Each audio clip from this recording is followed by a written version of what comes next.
Lies and manipulation, something that the mainstream media has been very, very good about, especially with the entertainment industry and targeting fans when it comes to movies and television shows and video games that have been widely rejected by the fans. Whenever that has happened, you have seen the mainstream media twist, manipulate, and lie over and over and over again. And eventually, it all comes out. Everything ultimately gets exposed, and we're seeing another one of those stories right here, right now. This is a story that Rolling Stone reported, and it says HBO chief calls his effort to attack critics a very, very dumb idea.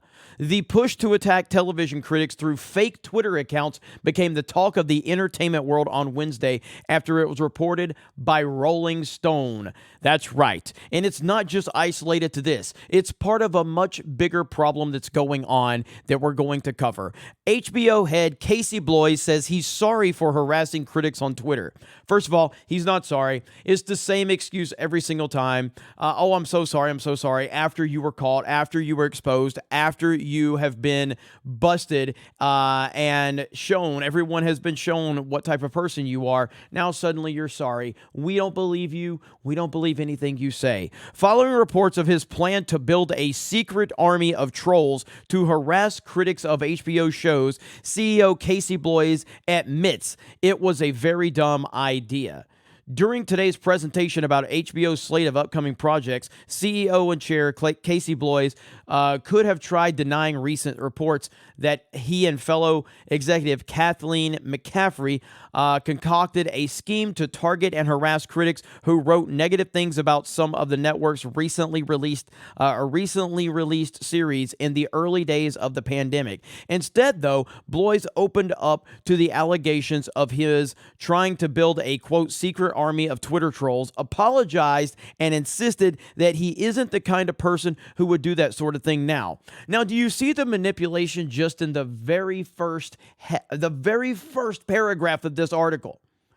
He could have denied it, ladies and gentlemen, but he was so brave and stunning, he admitted the very thing he was exposed for doing. Wow, brave and stunning, already trying to manipulate people when reading this article. The disgusting tactics of the mainstream media.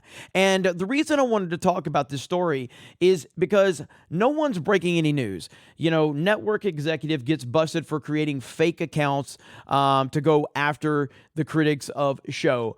We've seen this 1,000 times. We've discussed this 1,000 times when it comes to something like She-Hulk or anything in the Marvel Cinematic Universe, anything with Disney, basically. They have manipulation out there. They have bot accounts out there ready to stand with Disney and attack anyone with any level of criticism. And suddenly, magically, those accounts with 5 followers or 20 followers, they have all of this interaction, and it makes no sense whatsoever. We've seen that time and time again. But I want to talk about the other side of this. The media manipulation. How many times did we hear this when it came to The Last Jedi and Disney Star Wars? How many times have we heard this? Russian trolls used with Star Wars to change the online discourse. The fact that it worked is telling. There was no Russian trolls. There was no Russian bots, except from Disney and Lucasfilm creating the bots, creating this myth that there was all of these Russian troll bots out there. The fact is, fans hated what Disney was doing. Fans despised it. Fans stood up and they let their voices be heard. And because so many fans rejected what Disney was giving, because so many fans were sick and tired of the identity politics and the political narrative around it, because that happened, suddenly they created this narrative that it couldn't be real people that were this unhappy. There's no way it had to be Russian bots. And this isn't the only article that was out there. Was The Last Jedi the hate actually spread by Russian trolls? According to a new study, the Star Wars film may have been targeted by Twitter accounts linked to Russian operatives, the same ones who tried to sway the 2016 election. And this was by Johanna Desta. Breaking all the news for us right here. And then you started to see the mentally weak weirdos out there would take these stories and they would run with it.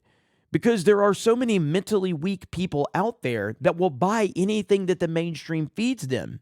And we have been talking about this for years. For years, just like we've been calling out the Marvel Cinematic Universe. For years. And there's been so many people out there, so many shill YouTube channels, so many fake accounts on Twitter with anime profiles or cartoon profiles or whatever.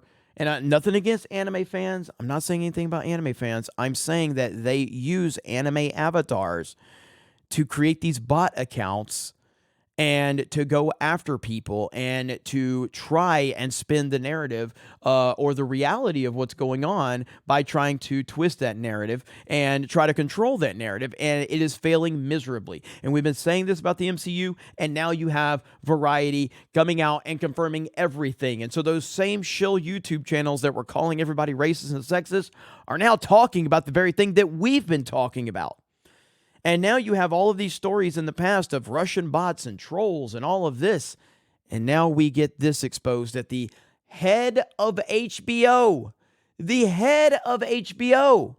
CEO, created fake accounts. This is not isolated. This has been happening over and over and over again. The fans will continue to battle against this, and the fans will ultimately win. It will ultimately all get exposed.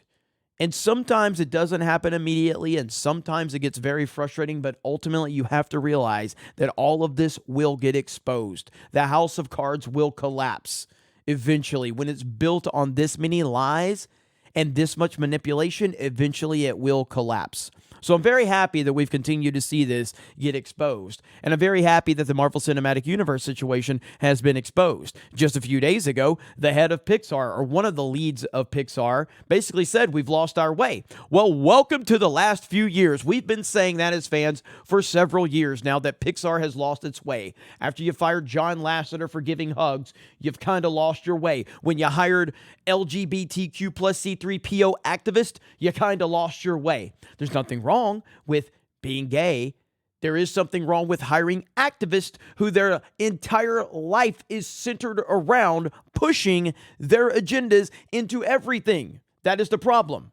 Forced diversity is a problem. We've seen these activists that are part of the Disney executive branch saying that they have a not-so-gay agenda. Well, how is that working out for your bottom line? We, the fans, are tired of it. And it will ultimately, this will not last. And stories like this are going to be exposed left and right. You're going to start seeing stories like this all over the place. And I, for one, am here for it, just like so many of you are here for it. It is a beautiful thing. You guys let me know your thoughts in the comments below. Thank you very much for checking out this video, and we will talk to you later.